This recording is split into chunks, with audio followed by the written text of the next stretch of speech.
So welcome to the Spatialedge Data Science and Machine Learning, Engineering and Big Data podcast. This is our third episode, I believe, actually. So with me today, I've got Carl Duplessis. He's a machine learning engineer at an organization. He is almost done with his PhD. Almost, yes. Almost done. Yeah. So Carl, maybe let's start with tell me a little bit about yourself, where you come from, a little bit of a backstory. Cool. So when I was a kid, we moved around quite a bit. So my dad was in the automotive industry, and we started off living in PE for a few years. Then we moved to Durban. So he went from a tooling manufacturing company to Toyota, right? And then he got like training and apprenticeship and stuff to go in Japan. So he got all of that like Toyota way, lean, doing things in the lean way, and so he got that first hand from the Japanese there. Then he brought that back to South Africa, so then in Durban at the manufacturing plant there. And then subsequently he was headhunted by Volkswagen later, so we made our way back to Port Elizabeth in Uitenhage, right? So the point of this whole story is that we traveled around quite a bit, right? And I got to see lots of different schools, lots of different cultures in South Africa, everywhere. So I went to school in PE when I was at a young age, and then Durban, and then back to PE again. And then when I started studying, I went to Stellenbosch. So that whole like moving around a lot and stuff. So we did that. A little bit more about myself. So I'm a proud grade PE boy, right? And that obviously being in a boys' school instills that nice culture and everything in your school, and just being proud of things, right? And so those two things together, like having a close relationship with my dad and being in a boys' school, and that really did form, I guess, who I am, right? And I've adopted this lean and Toyota way culture as sort of a way of how I do things and approach the world, right? And subsequently I've gotten all the books I can and tried to dissect them a lot. And so I think that's a nice segue into the next part of who I am, is I love reading. Right, I try and read at least maybe a book a week, right? So the goal is to get to at least through about 50 books a year, right? It's not always possible with work and stuff, but I try and do that. And then on the side, I love competing in sports and just participating in as many things as possible. Sure. That's me, in a nutshell. I think Paulus beat Grey PE this year. I think they did, yes. Anyway, clearly I'm from Paulus. So, actually quite interesting. So you mentioned obviously reading 50 books and exploring all these kinds of elements, specifically the Toyota. I know you also very much into the processes around data science and machine learning engineering and all of that. But maybe we can dig into that just now. That would be quite interesting. So you're a machine learning engineer essentially in an organization, and one of the comments I heard earlier, somebody mentioned somewhere is you're probably the strongest machine learning engineer. We don't know in the world, awesome. but there might possibly be, because I mean you mentioned sports, etc. Yes. So let's have a quick chat about that. I agree with that statement, and maybe probably because the reason is you recently, or you have competed in the past in different weightlifting divisions. Yes, absolutely. So I'll take you through that. So I, after school, I was really looking for a nice sport, but I didn't really want to play rugby. I suffered like numerous bad injuries, and I was like, oh, cool, I'm over this. So I started, I had a knee operation, and then when DSTV still had ESPN, while I was sitting and recovering, I was flipping through the channels, and I saw on channel 2011, which is the ESPN channel, there was this thing called the CrossFit Games. And I was like, what the hell are these guys doing? Right? And they were doing all this functional fitness stuff, and it was all the craze, and so I got into it. And then I started doing that in 2012, so it's now like, that's a long time ago, so it's 10 years that I've been doing that now, right? And then I competed in CrossFit semi-professionally at some point, right? So I went internationally, I got to explore the whole world. I competed in Denmark, Spain, all of Europe and all of that, so that was pretty epic. And then it seems to be the natural progression from CrossFit is that people are like, cool, I'm done doing all this fitness, I want to just do some strength training. And the natural component there is weightlifting. Yes. And I got involved in South African weightlifting a little bit. And then I started competing there, and then a few years ago I actually got silver at South African Championships. Oh, well done. Right, and then what happened was we had COVID right afterwards, so we had no more competitions, and then the Commonwealth Games came up, and the last people to have podiumed was me and this other guy in that specific weight division. Yeah, And then yeah. I got a phone call on a Saturday evening saying, hey man, look, it's the Commonwealth Games. Would you be interested in participating? We'll send you an email right now. And I was like, yeah, sure, let's do it. Oh, And nice. so that's how the story became, right? And then obviously I had to take some leave and stuff to prepare for the Commonwealth Game. And that's where the whole joke came on, the strongest machine learning engineer. Yes. Oh. Cool. So okay, cool. So let's then, so basically you had to take leave from the team, yeah, and then like all the other data scientists, and you're just like, well, I mean, who else is going to take leave to to go and exercise, yes, to go yes. do a championship like that? No, really, but well done as well to getting there. So let's chat a little bit then about what is a machine learning engineer. What do you do on a day-to-day basis? Cool. So, I mean, this is my opinion and from what I've read and stuff, right? So, machine learning engineer is an extreme discipline, in my opinion, right? It really covers two bases. There's an MLOps component, which I'm sure we can dive into a little bit later, but then there's also the tangential data science component with that, right? And I think let's start maybe with the MLOps part there, right? So, what probably happens, which I'm sure you've covered in some of the previous episodes already, or might cover in future episodes, but I'm sure the data scientists can dig into that, is they develop these models, right, on their local computers or on the cloud or whatever, and then it needs to be productionized, right? And then it needs to run somewhere where people can take their hands off and free their time, space, and mental capacity and let this thing run and be monitored and be managed in production, right? Mm-hmm. That is the MLOps component. And there, an MLOps person or an ML engineer, if you look at that pyramid with the two sections, the MLOps and the data science component, they will take care of the automation, the processes and principles of ensuring stuff's virgin, there's lineage and all the artifacts of your data pipeline, there's alerting on there so that you can receive responses and know when to focus your attention on fixing something or addressing something. You know, getting real insights and a data ping, a little sonar ping into what's going on in these pipelines, right? Yes. So that's basically managing operational management of automation, scaling, managing infrastructure, all of that stuff. The data science component that's part of ML engineering, right, is where the ML engineer will facilitate and help the data scientist with implementing better processes, principles, and that in their actual modeling, because it's quite often you find that maybe a data scientist might invoke this over complex solution to something, and now they can't implement it anymore in a production setting, right? Because maybe it's just not feasible, or maybe it just doesn't run. Quite often, there's something that's called feature leakage that happens, right? Where a data scientist might develop a model, and then they don't actually know that they've included the answer to the modeling approach somewhere where they've gone. And now when the machine learning engineer tries to implement this thing in production, that answer or information is not available in the wild, and subsequently the model performance deteriorates drastically, right? Yeah. And with that branch of knowledge, knowing what needs to go into production, what's worked before, how things scale, what the infrastructural capabilities are, the ML engineer can reach over into the data science sphere, right, and advise on certain things, know what best coding principles are, how to keep lineage in the artifacts and the experiments you do. So those principles really start transgressing the discipline. From the one to the other. Yes, from the one to the other. Yeah. Quick question on that pyramid. Let me just explore it quickly. So when you mentioned pyramid, what did you refer to when you said that? So initially everyone was like, okay, cool, well, ML Ops is this thing on its own, yes, right? And we must just get more ML Ops people. Yes. Right? But then I've sort of said, okay, cool, well, ML engineers is at the top. The big theme is ML engineering, and ML engineering covers ML Ops and data science, right? I see. So it's like maybe not a pyramid. It's just a theme of ML Ops principles, data science principles, and underneath those are really like things like lineage and people, principles, processes, technologies. The bigger picture, yes, and then you describe the two components: the data science component and the ML Ops component, and then digging a little bit into them. If I were to boil it down more specifically to exactly what the outcomes is that a machine learning engineer produces, you mentioned getting models to production. That's like the I guess the one-liner, if you can say it like that. Yes, the McKinsey. The McKinsey. Line. Yes. Like this is what it is. But then beneath the surface, actually executing on that is where I guess the gremlins start to reach out the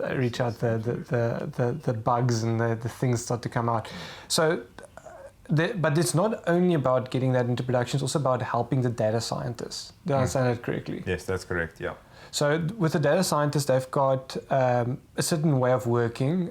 I guess that's a little bit more close to exploration, if I can say it like that. So for example, you've got an interesting problem, you've identified the objective that you're trying to solve there, the data engineers have gathered the data for them, and then they explore and understand, well, this feature will work really well for me for sales forecasting, whatever it may be. So they explore and they've got the notebook, and because when you mentioned that their data or the models they built might not be feasible for production, I'm trying to understand why is that? It's because they're exploring, they're understanding, they're putting the creative process together, and finally they've got this notebook, and then when you get involved, it's like, okay, guys, this notebook... it's chaos. It's chaos. Yes. But then you help them from that point forward.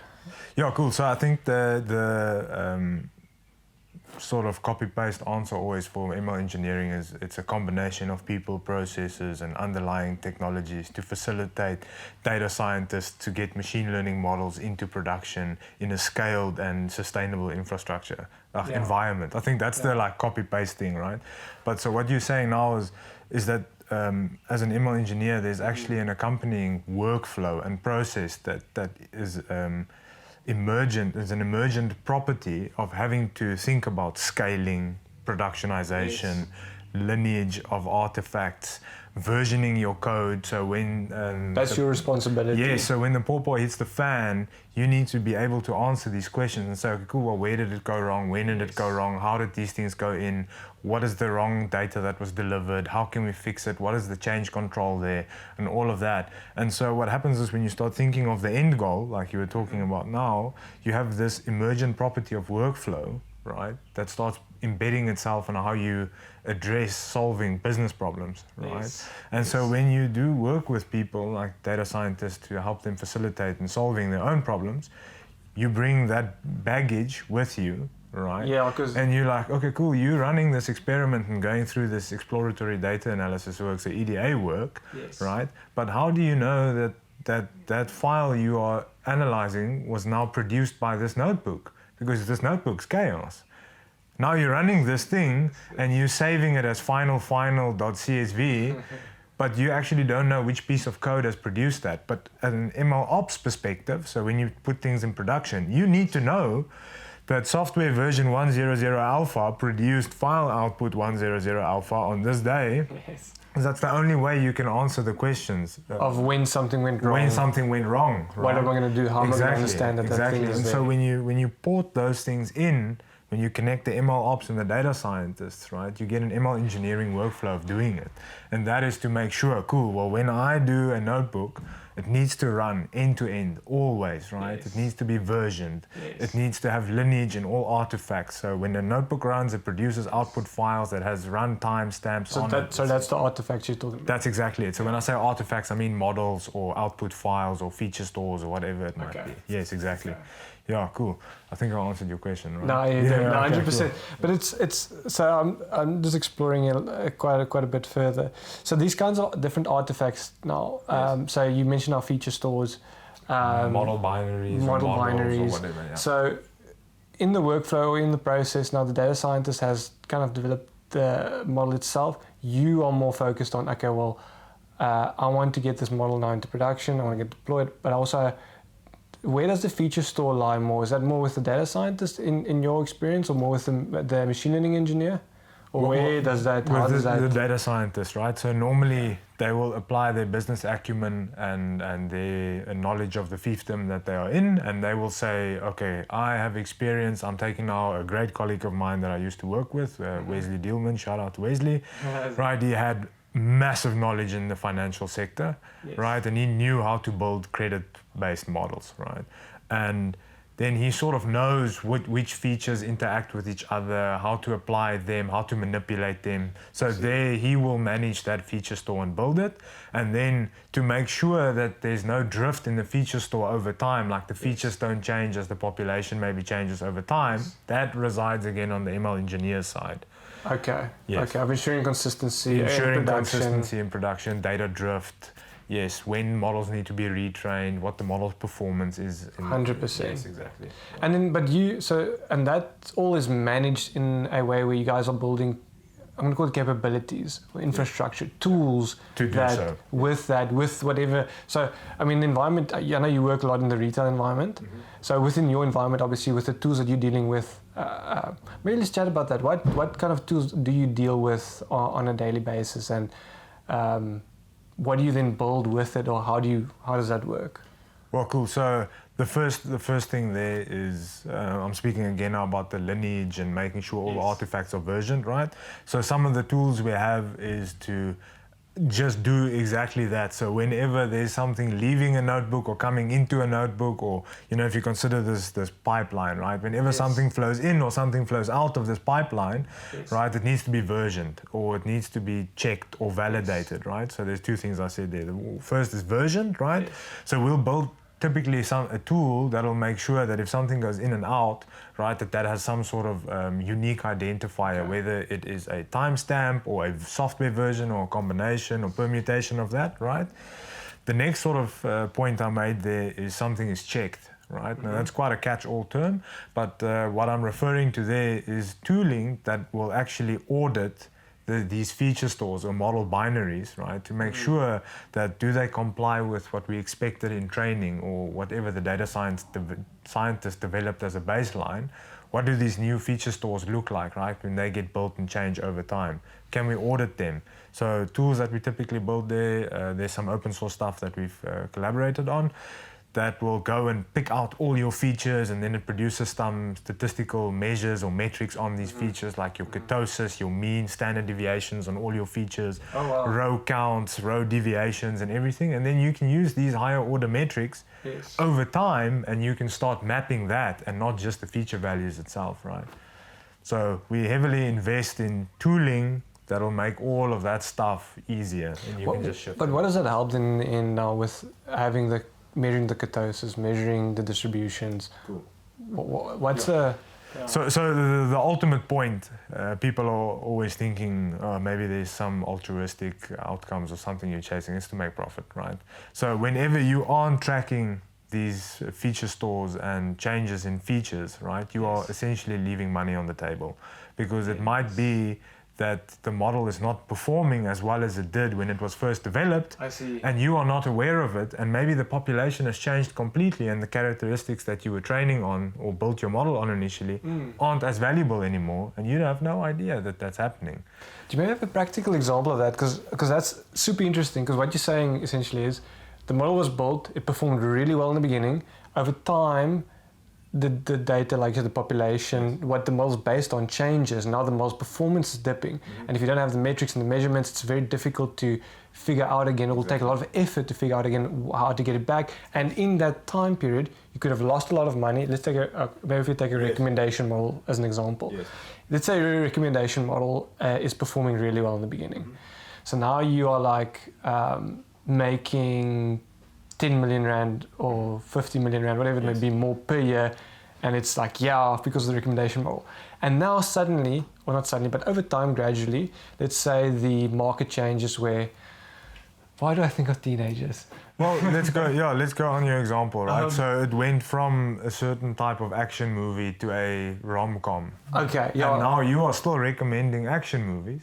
Or actually, let's just on the topic. You know, recently, I don't know if you know this, but in the news there was this thing about all these teenagers going on about the Minions, I think the latest Minion movie, where everybody's like streaming in. There's like this massive hit, and because it was a phenomenon that like spread over TikTok and social media and stuff. But no, nobody could have expected that, and so normally these teenagers would have been interested in, let's say, a rom-com or whatever it might be. Yes, now suddenly all of them are interested in Minions, which is like, what? But it's a reality. So then if you were to recommend certain things, maybe you've gotten more sales in this case, but that's an example of distribution changing. But as this distribution changes, the models are performing as well, the recommendations are poor, and then if you didn't have measurements in place, 3 or 4 months later, you would be like, hold on, our sales data is showing a drop of 10%, and that could be 5 million rand a month or whatever it may be, especially for bigger retailers. So what you're saying is, if you're proactively aware of that, you can, instead of losing that money, you know what's happening, the model can perform well still, you don't lose all that money, and it also doesn't take a lot of time and effort to try and fix it. Yeah. So there's 2 examples I can give you. I think your original question was to have practical examples. I've got 2 examples for you. And then another point to what you just said is not maybe always just proactively looking at these things, but you can inform new business decisions, right? Ooh, you can say, cool, well, we've detected that rom-com is an silly example, but that rom-com is the new trend, right? So we need to push ads for rom-com, right? And direct that, to maybe change our bouquet for a Netflix example or something to include more of this, right? So you start picking up and you can inform business decisions instead of just correcting things as you go, right? Okay. So then to my 2 practical examples. The first is, let's consider a lead time model that's built on historical data, right? Now you have a lead time that's built on historical data for the last 3 years. Maybe just lead time what? So lead of. So let's say the lead time it takes for certain packages to go from a supplier to a distribution center in South Africa. Okay, so like logistically. Exactly, logistic lead times, right? And now you trained your model on 3 years worth of data. This thing is running. It says this is the input field, blah blah blah. It produces these now. Now a supplier has changed, right, which is a lot closer, so the lead time is halved, but you are still predicting based on that previous data, right? And now you don't actually know that it's changed because you're not tracking the feature values. You might not detect that there's a new supplier that as part of the features in and the business. what that exactly, right? And the other practical example I can give you is again on the fintech side, right? Mm-hmm. So this was very interesting. So during the COVID period, right, there's certain models that detect people's propensities to default on their payments, right, or loans or whatever. And then as COVID period hit, there was a significant shift in people's behaviors, right? Because I mean, it makes sense. They were stressed, they were anxious about what the future and what's going to happen. And then all the propensities just shifted immediately. And so the models, when for instance now, when we do that data check and we can see what the propensities are, we break them out into decile bins and we can track these bins over time. And so the models are still predicting a certain behavior, and that's actually not happening because we can see, like for instance, features like a number of payments in the last 6 months, or that's obviously different because it's all going to start changing, right? And you need to track these features to ensure that your models are current and that you are actually practicing, that you get new models online, or maybe inform business decisions and extend to tell customers. And I know a specific client that we worked with ended up freezing people's delinquency status, so the number of times that you haven't paid for, as a courtesy to say, look, we understand that you are under stress, we won't degrade your account further, because they could see that the shift in this pattern happened, right? Yes, so exactly like we said about now making business decisions. So they could proactively say, listen, they could proactively see 100%, we're not gonna do this, we're not gonna move these people to delinquency because it's just an abnormal time, it's an abnormal period. We're gonna stick with it, and then we can change it as we go along. So you can actively manage different interesting cases.